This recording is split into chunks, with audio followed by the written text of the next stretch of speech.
Hello mga kamillennials, for today's video, samahan nyo kaming pumunta sa Narita Sun Temple. Sa field trip na to ay kasama namin ang mga boss namin at mga sensei. Kaya ito, papasok na kami sa bus. Ito nga pala yung first time na sumakay ako ng public bus dito sa Japan. At ito na nga binabaybay na namin papuntang Narita Station. At ito, nakarating na kami sa Narita Station. Simula nga Narita Station ay nilakad namin papuntang Narita Temple. At ito yung view na makikita nyo nung naglalakad kami papuntang Narita Temple. Ayan. Diba? Na-amaze nga ako sa ganda ng Japan. Kahit saan pwede kang magkaroon ng spot para magpa-picture. Ayan. Diba? At nadaanan nga namin yung mga iba't ibang pagkain dito malapit sa Narita Temple. At ayun na nga, naglalakad pa rin, lakad-lakad pa rin puntang Narita Temple. At ito, nakarating na kami dito sa Narita Temple. Ito nga pala yung labas niya. At yung kasalukuyang nakikita nyo, ito yung entrance ng Narita Temple.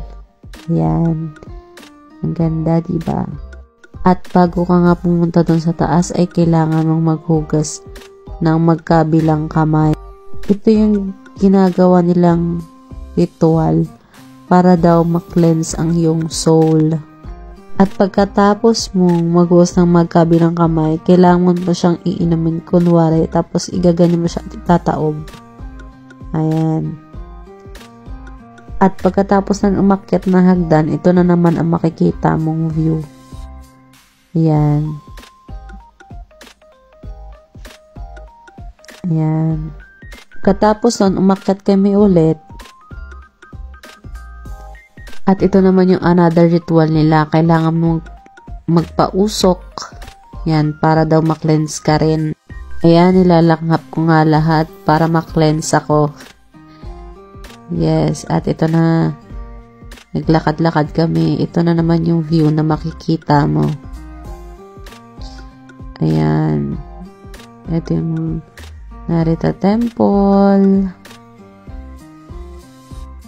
At sa laki nga pala nitong Narita Temple, hindi nga namin halos naikot lahat kasi may time allotted lang na ibinigay sa amin. Dito nga sa Narita Temple, may iba't ibang prayer station. May health, relationship, family, for yourself. At ito rin yung makikita mong view mula sa taas. At tinry ko rin yung kanilang one of the prayer station. At pagkatapos mo nga mag-pray, ay kailangang mahawakan yung lubid at iparing mo yung bell na nasa itaas. At magbabaw ka ulit. Dito nga sa Narita Temple, meron silang lucky box. So, nakapaloob dun yung health, auspicious events, lost item, lawsuit, dispute, the person you're waiting for, business, engagement, travel, study, and love.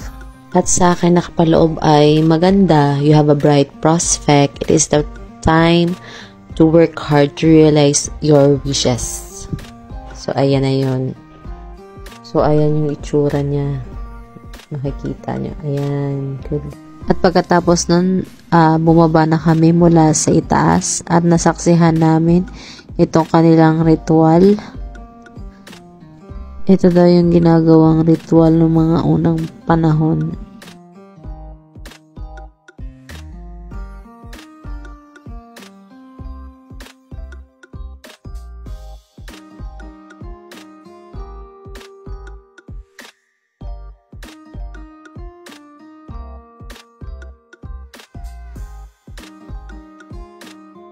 At may wishing well din dito kung saan pagkatapos mo mag-wish ay maghuhulog ka ng pera.